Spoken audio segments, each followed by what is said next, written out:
Are you trying to win? Because if you are, you've already lost. And if you're not, you've already won. There is a cost that comes from being the better person.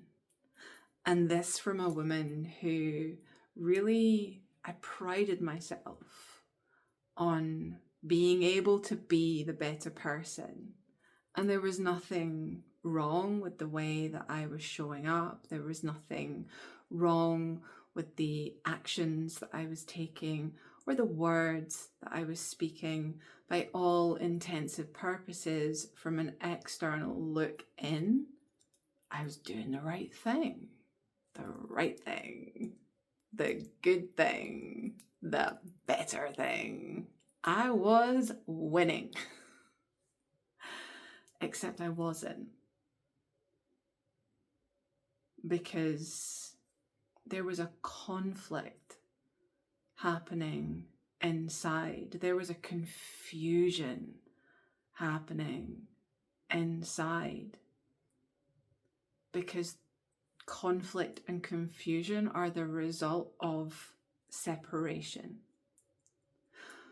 We're here to experience love and union. That doesn't mean we need to like everyone or agree with everyone or bend to a will that feels oppressive or out of alignment. None of that. But there's a fundamental truth that I live my life through. And I lived my life through this and still had this idea of better than. So it's a bit sneaky, frankly, because you feel like you're doing all the right things and there's a confusion and a conflict. The conflict only happens when there's something in you that's perceiving a separateness, a gap. When we see that and focus on that, it is draining. We can do all the right actions, we can say all the right words, and inside it feels off. Because energetically and intentionally, like through the intention of it is what I should say, we're trying to win. We're trying to be good. We're trying to be the better person, the good person. And very, very subtly, there's a performance that comes in that takes us out of our own truth and our own presence.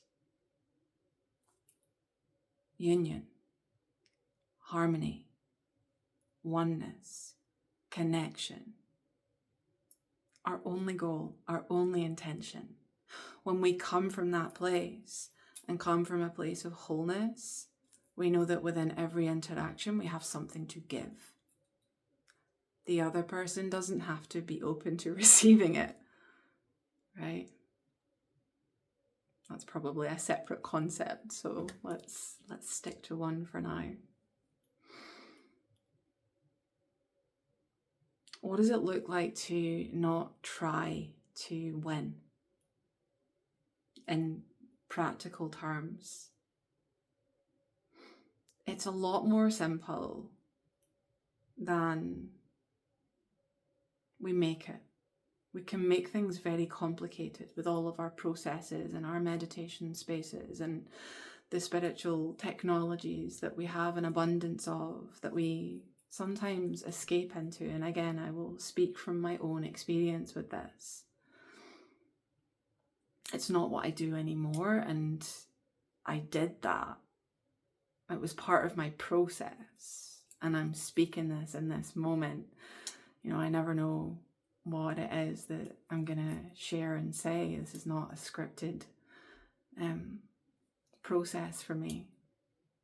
And so if you're hearing this, then maybe you're recognizing yourself in some of these things. And that's okay, right?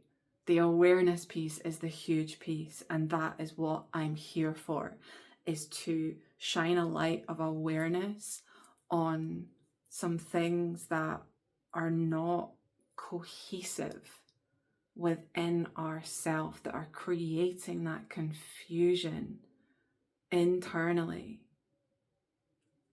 heaviness.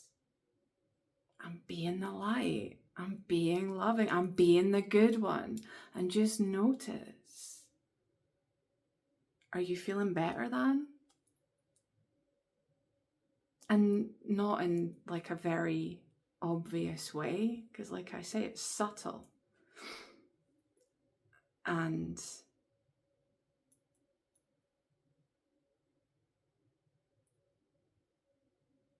when there is a deep knowing that everybody has their own process, everybody is doing and being the best that they can be from the level of thinking that they have access to. I'm reluctant to use the word level there because that creates this, right? But it paints a picture. The thinking, let's just dissolve the level, the thinking they have access to. In other words, what their reality is, the internal experience, which is their truth in that moment. And nobody, not nobody, is a bad guy in their own narrative. Everyone else is an arsehole, right?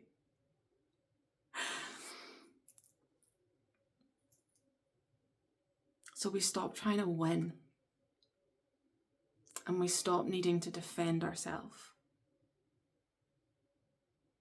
And instead we stand in our own knowing, our own connection, our own harmony. When conflict arises, we resolve it here first.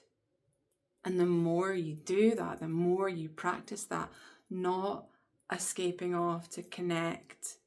Connecting, yes, but not, there's like and again, I'm speaking for myself and maybe you can relate, but it's like, I need to go and I need to remove myself from my life so that I can connect to my truth. It was a very, again, it's like this subtle narrative, and now I'm not living that. It seems so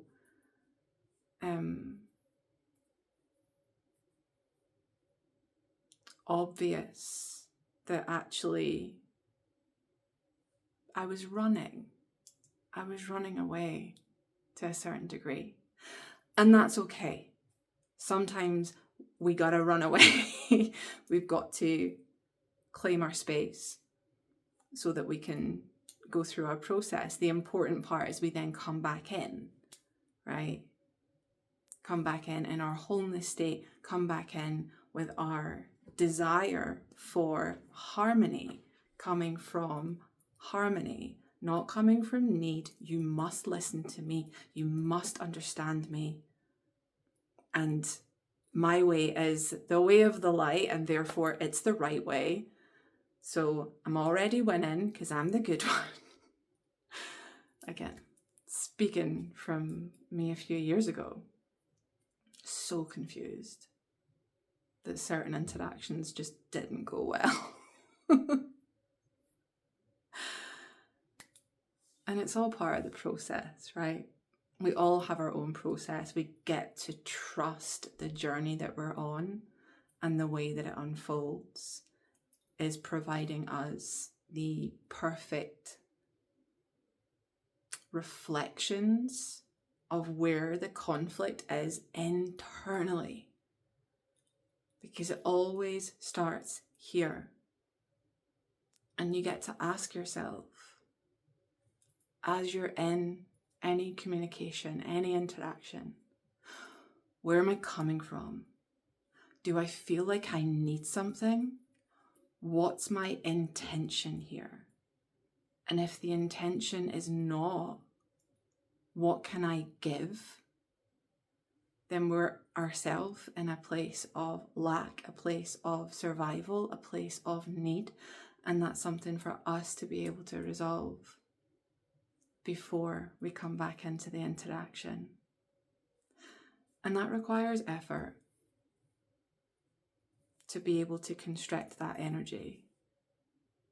When we have something that we feel is aligned and we feel is the thing to say, we've got to just check in. We don't got to. It's incredibly beneficial in my own experience to check in first and to resolve that first. And it doesn't need to be, as I said, complicated. It doesn't need to be some big process. A simple reminder of who you are, the wholeness that you are, coming into a state of completion and offering, and then going out into the world, into the interactions, trusting that whatever result comes from what we've said from a connected state is exactly the result. It's perfect, right? We don't judge anything, ideally, that's happened. And we notice it's this constant dialogue with the self. This is why I love yoga so much, because it gave me such a strong dialogue with me. I'm so present to me, so aware of any little shifts in my energy. When the walls come up, when I feel myself contracting, I feel it very quickly. And that means I can get into action very quickly. So I hope that this has been useful for you and that you have heard something for you that you can now get into action on and recalibrate your intention. And when you do this, your harmony, your connection, your peace, it starts to become unwavering. Unwavering. It's incredible. I am sending you so much love, and I will see you in the next video.